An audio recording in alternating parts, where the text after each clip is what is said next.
We awoke to the news this morning of a hospital being blown up in the Gaza, killing hundreds of Palestinian civilians. But unfortunately, this is just the latest chapter in a story filled with violence. Ladies and gentlemen, today we are joined by the Ambassador of Palestine to Australia, His Excellency Izzat Abdulhadi.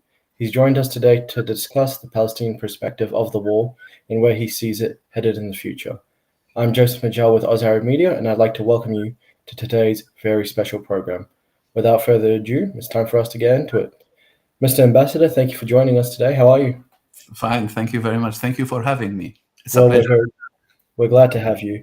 Obviously, I do want to start with the breaking story from today, the unfortunate incident with the hospital in the Gaza. It's horrible, horrible stuff.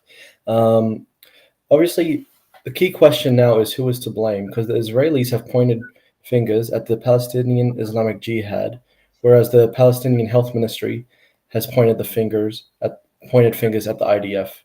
Mm. Has there been any development so far to see who it might be? I think Israeli are liars, actually. It's very obvious that Israel is bombarding this hospital. I mean, the political motivation is behind this. And also there was a tweet by the spokesperson of the Israeli army, which has been deleted later on. But in this tweet, he mentioned that the Israeli forces bombarding the Al Ahli hospital. So it's very obvious for everybody in the world that this is the Israeli responsibility, it's not Al Jihad. I don't think some small rockets, whatever, will cause all this damage and toll of death in this hospital. The political motivation is also clear because they warned the people in the north of Sydney to evacuate. And this hospital is in the north. And also WHO and other international agencies mentioned that it's very difficult to evacuate all those, elderly and women and children from this hospital. So it's the political motivation is very clear. They want to force the people in the hospital and in the north of Sydney to go south. Okay. I did see the Israeli tweet that you're referring to, but is it possible that they weren't entirely clear on who it may have been at the time, or the case that they thought it was an enemy target? Mhm. Look, I mean, this is only speculation. I think it's just all the condemnation from all over the world is both the responsibility of Israel, and I think it's very obvious, it's very clear, and I don't think that other parties, have all these killings. It's very obvious that it's Israeli, and I know for sure that within the coming hours or whatever, all the truth will be clear.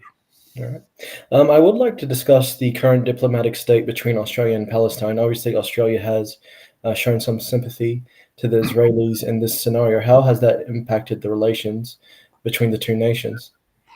Look, I think we are very optimistic of the victory of Labour Party in 2022. And we were very optimistic of, more close, effective, efficient engaging with this government. And I think this government has different positions from the previous government. As an example, considering all the areas in Palestine as occupied, including Gaza Strip and East Jerusalem, and of course, the resolution of which has been taken in the latest ALB conference in Brisbane, in which considered that recognition of State of Palestine is a high priority for the government, and also increasing the donation to Palestine, changing the voting patterns in United Nations, and of course reversing the recognition of Australia of West Jerusalem as capital of Israel. So these are all encouraging steps towards more effective engagement with the Australian government. We have, and also, yesterday, 2 days ago, actually, we met with DFAT the day before, and I thank the government for their own donation to Palestine, $10 million to Gaza for humanitarian assistance to the Palestinian people. So I think we're effectively engaged with this government. It's just we'd like this government to be more even-handed, and if they're like today, Penny Wong, of course, issued a statement about killing the civilians, but still, very soft condemnation comparing to the condemnation, of what happened in the 7th of October. So we have an excellent diplomatic relations. We are, in close relation now with DFAT. with the Council of Arab Ambassadors. I mean, we have a delegation together 2 days ago, and we visited DFAT, and we expect to meet with the foreign minister soon. So yes, I'm really satisfied of this involvement, engagement with the government. Right. I hope that, I mean, this problem now will not affect this excellent relationship. Perfect. But do the Palestinians who live in Australia feel the same way, or do they feel perhaps a little bitter to the stance the Australian government has taken? Yeah, I think they have like frustration, disappointment of the position for sure, and this has been expressed in their own rallies and protests, and also letters, whatever, to the MPs, and correspondence with different officials, and also in the media. So we can see this type of disappointment, frustration of the position of Australia.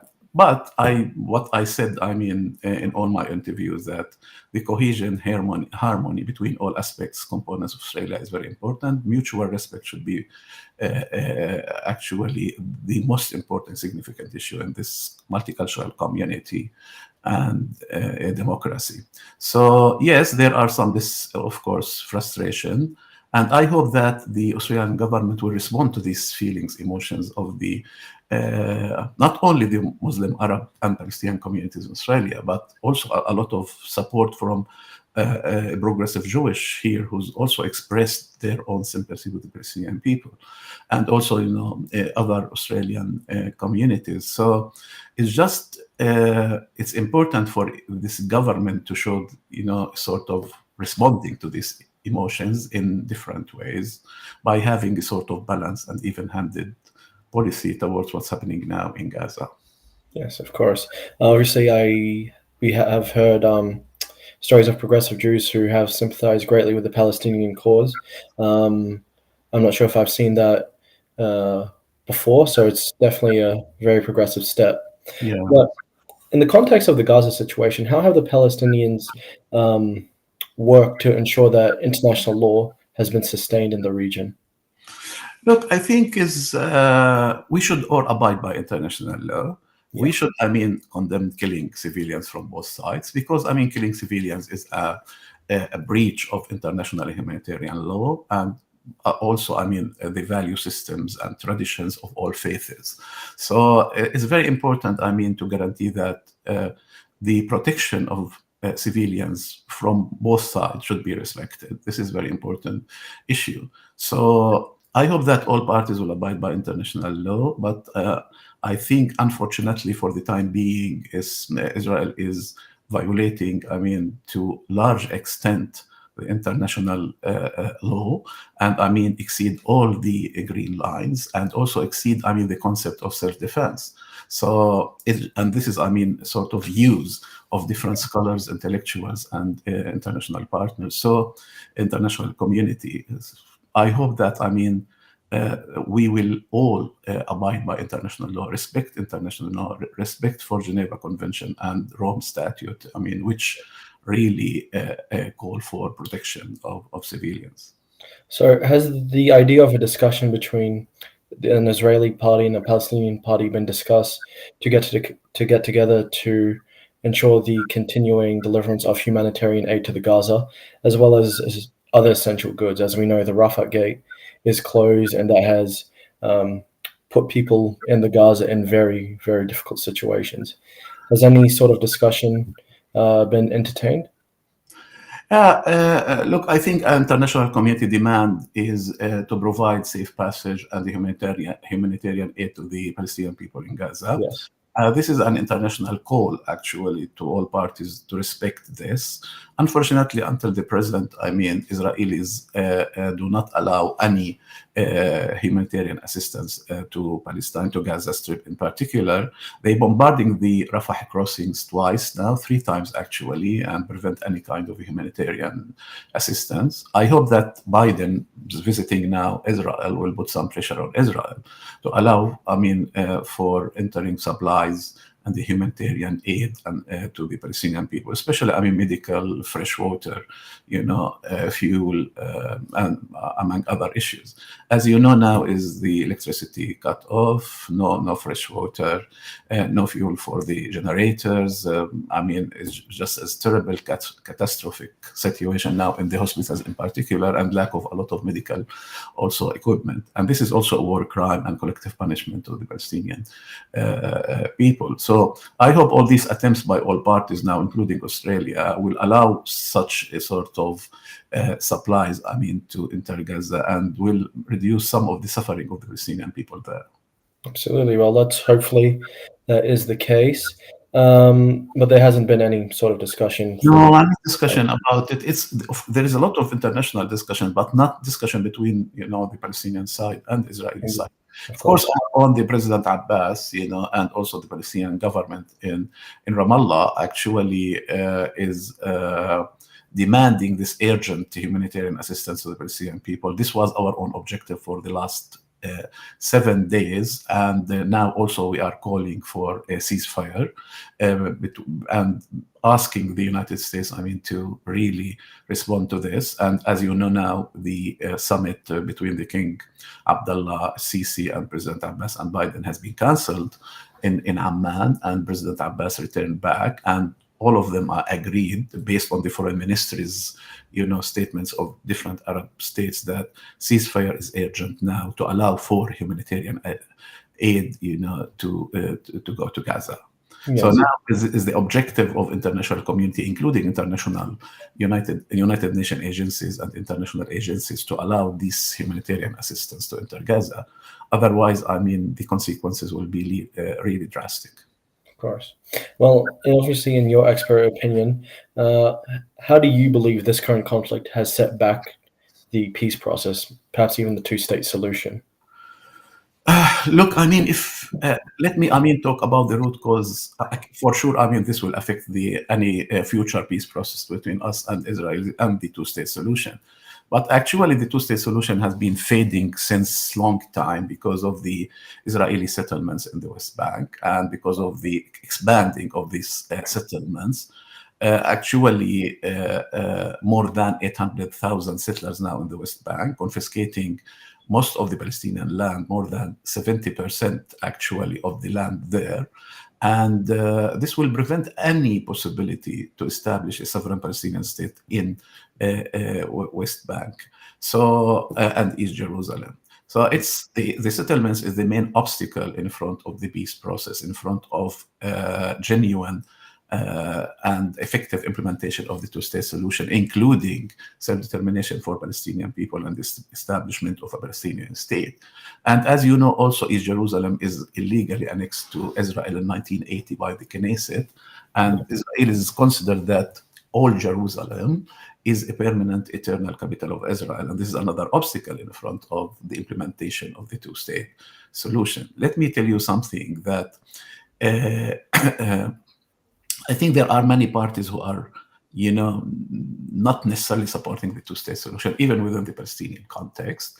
But I think the failure of international law for a long time to resume peace talks between us and the Israelis, and also to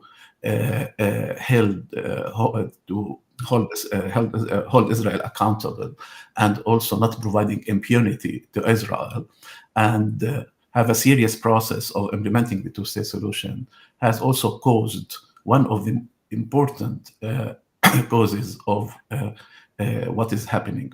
In absence of a genuine peace process, in a genuine of political process or horizon for the Palestinian people, you can expect everything, including violence, unfortunately. This is the message sent by Israelis, that violence is more effective than any other political process and implementation of international law. And this is a big problem, I think, which sends the wrong message to the Palestinian people, who are really despair and they don't have any hope, especially the young generation, who has a huge unemployment rates, and they can't see any future for themselves. And of course, within this dire situation, you expect radicalization to a certain extent. Okay. You mentioned in your answer international parties who are perhaps working against the peace process in the region. Which international parties do you think are working against the peace process? Look, I mean, international community is supporting the two-state solution, but of course, you have political parties in Palestine or in the region who are, Mm. against the settlements of the between Palestinians and Israelis, and any Yeah. settlements also, any peace process between the two parties. Of course, there are regional powers in the region, and there are also domestic, local organization who's for sure, I mean, not interested in this peace process, and they have their own political agendas.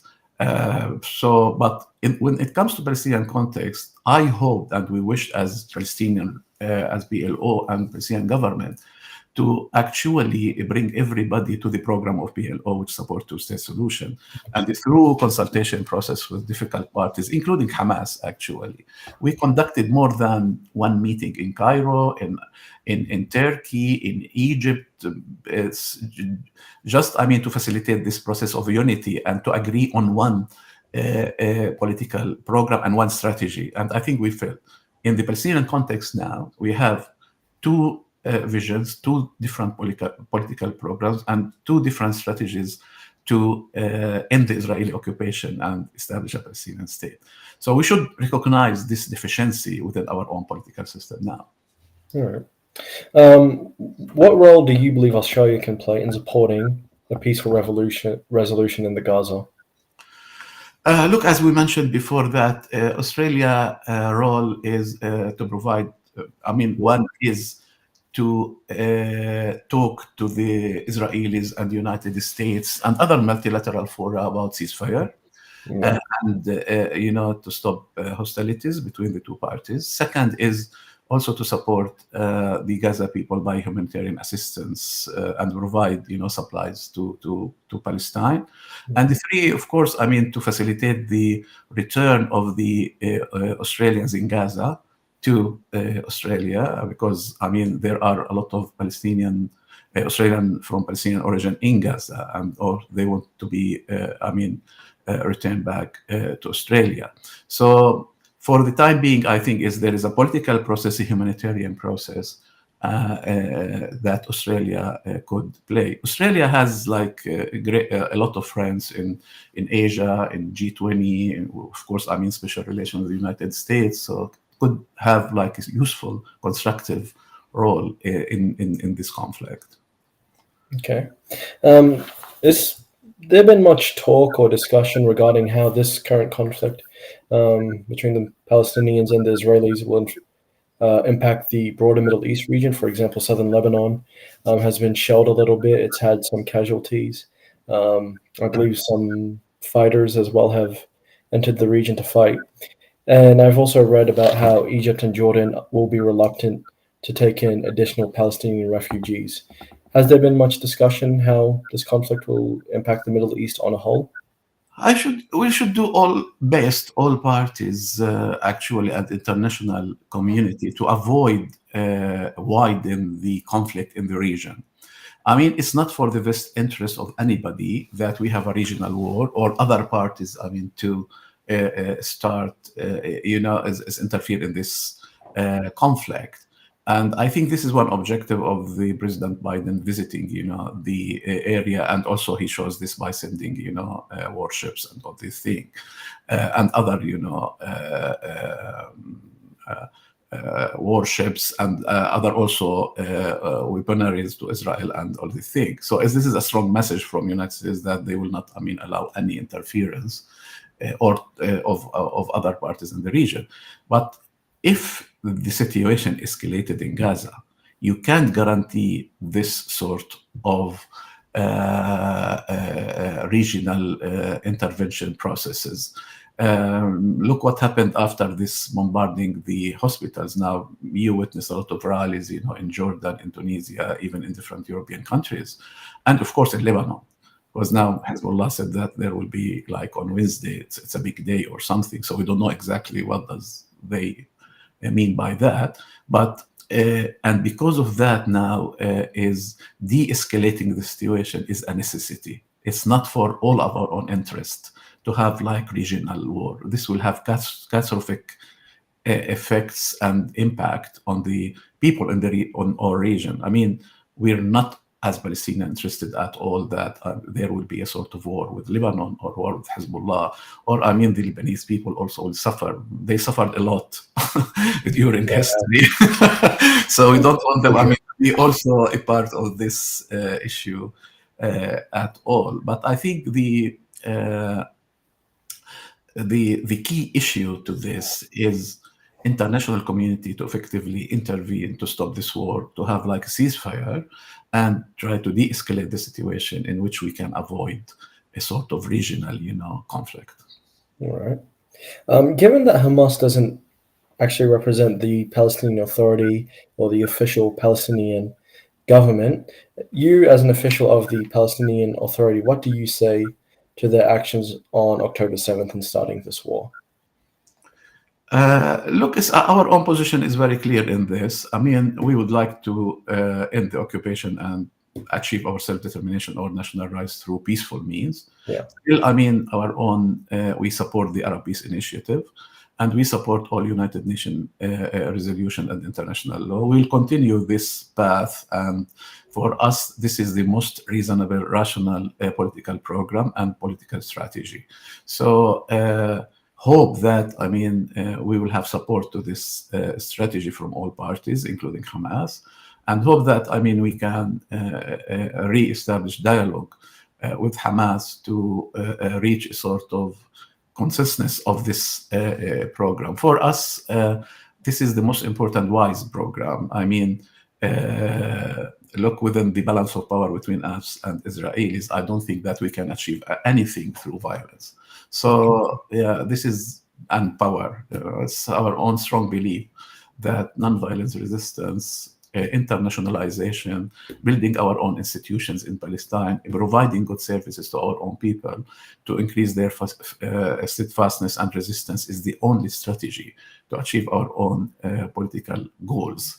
So we will continue this approach, we'll continue this process, and hope that we will have this time a positive response from international community, to our own cause. Although it's still a dream, we know, I mean, the balance of power, we know the interest of different parties in this issue.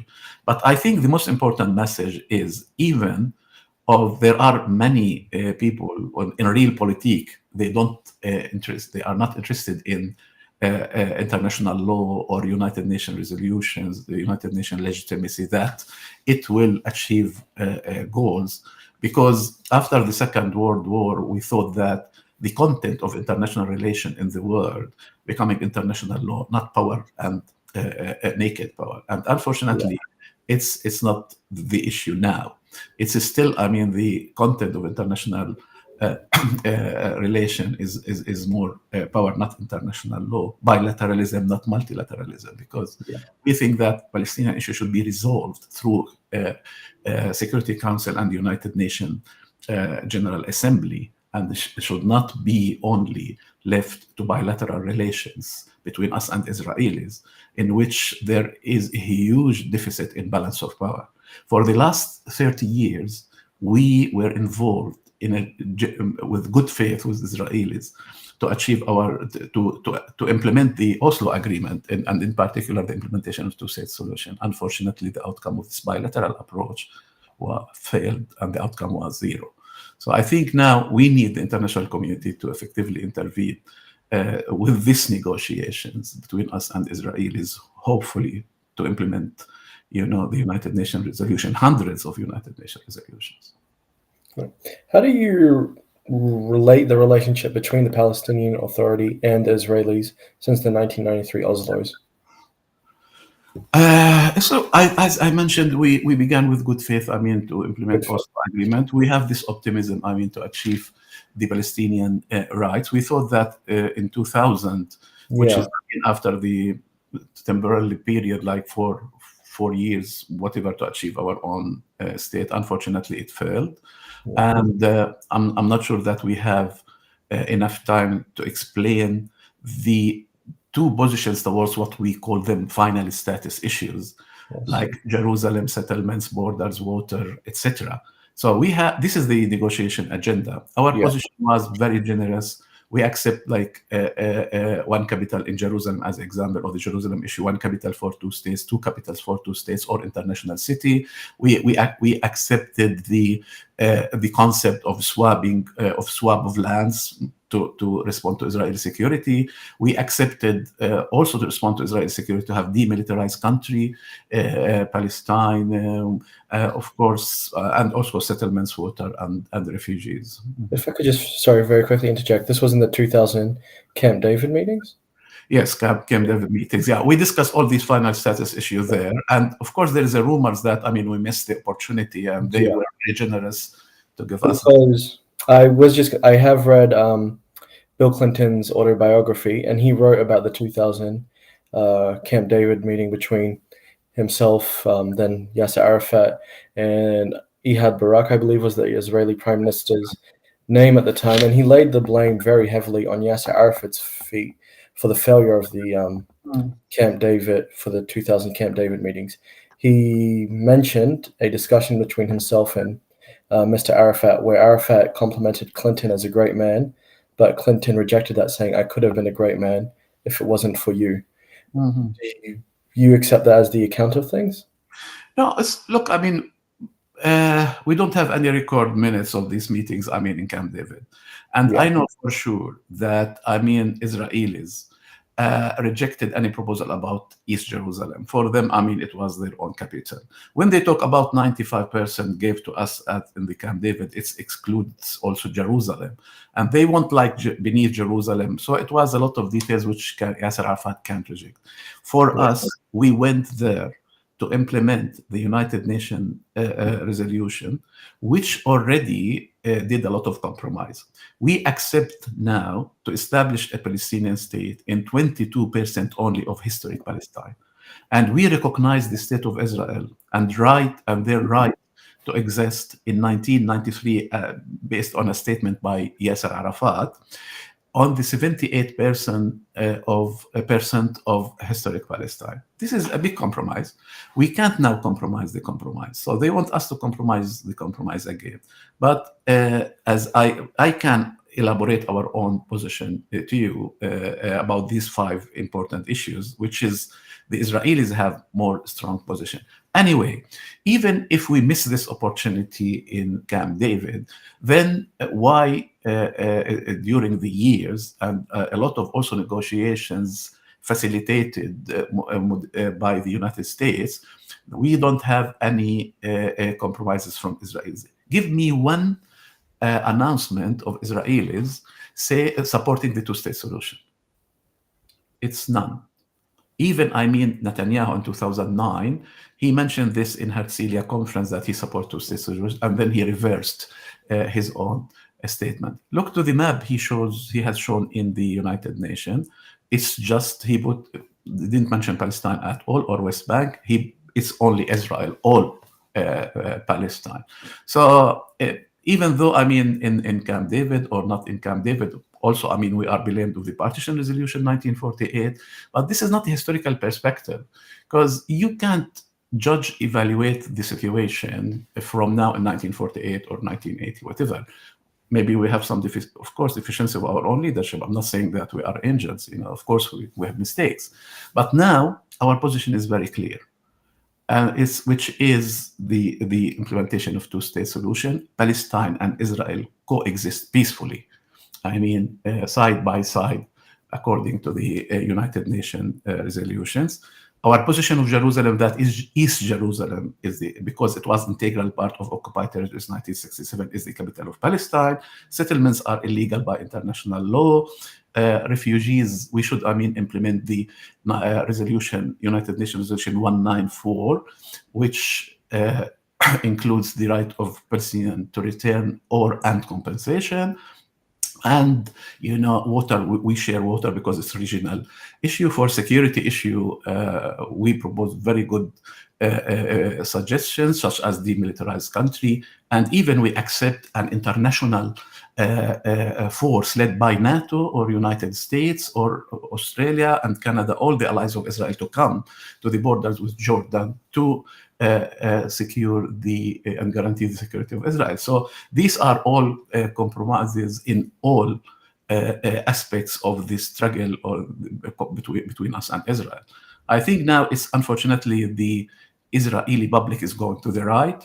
They support this fanatic government with Ben Gvir and Smotrich, who both of them want to wipe up out the villages and cities of Palestine, and they want to annex West Bank. I'll tell you the problem. The problem is not within the Palestinian now issue. The problem is, what is the strategic scenario of Israel? What they are offering to us.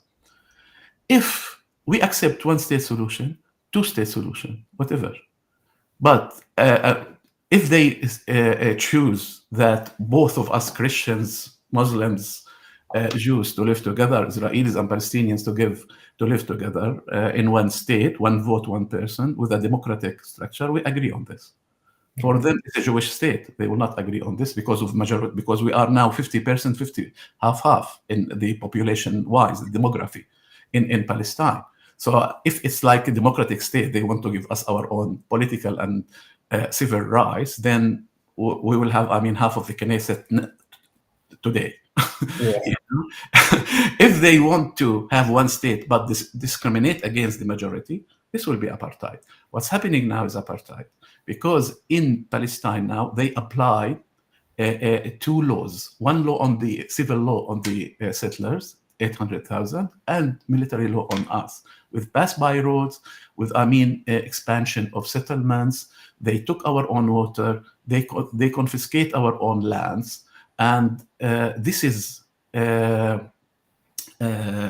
mentioned by, described by Human Rights Watch, Amnesty, Beit Salem, Ehud Barak, Carter as apartheid system. So the Palestinian people will not accept the apartheid system. We will, struggle until to dismantle this apartheid system because it's a moral solution for us. And Israel will not accept one democratic state. The only viable solution is two-state solution, actually. It's still, I'm optimistic that it should be implemented. It could be implemented, but there are a lot of, thinkers, intellectuals, politicians who feel that it's an impossible mission because of the Israeli settlements. So you believe now the more and more Israelis are becoming opposed to the two-state solution than Yes. at any other period in the past? Yes, that's right. Especially, from the right wing, because they want to annex West Bank to Israel, and they have like creative solution to this. Some of them ethnic cleansing. Try what they are now to doing with Gaza to force to transfer people, evacuate them to Egypt. And also, there are a lot of views now that Israelis will do the same in the West Bank, actually, and to push us to Jordan. But I think we learn from our experiences and will not do that again at all, because the refugee camps, the experience was really bad for the Palestinian people. It was like a lot of suffering for them. Well, obviously, we pray for the health and goodwill of all the people in the region, and that this can end soon. Obviously, I just want to end this interview. I'd like to give you an opportunity to give a message to all people, Palestinians, Israelis, whoever may be in the Middle East right now, on how they can promote peace currently and the best way that they can progress out of this conflict and their roles as a civilian. It's a message of peace, actually. It's violence will lead, to really catastrophes and disasters. We tried, this violence for a long time, and the outcome was zero. It wasn't, for the benefit of our own people. I think it's time now to live together. Although now with this conflict, it's difficult to talk about, peace. But I want to talk about peace because I think it's the only solution for both of us to live together. We're both in this land, and we should, believe strongly of this coexistence between us and the Israelis. This is the only way to do that. And another message to the international community that if we want to avoid any conflict like this, they should be more involved in this process and support the Palestinian rights and support the self-determination of Palestinian people by recognizing the state of Palestine and respond to the Palestinian rights. This is very, very important. And third message to the people here, I mean, from both all communities, ethnicities in Australia, that harmony, cohesion is very important, for coexisting and for multiculturalism and for democracy in Australia. So this is my own messages, I mean, to the different segments of people. Absolutely. Well, thank you for that message, sir. And to all our viewers, I'd like to thank you for joining us today on Oz Arab Media. Mr. Ambassador, I'd also like to thank you on behalf of Oz Arab Media for joining us today and sharing your perspective and your story. Once again, thank you. Thank you very much. Thank you for having me. It was our pleasure.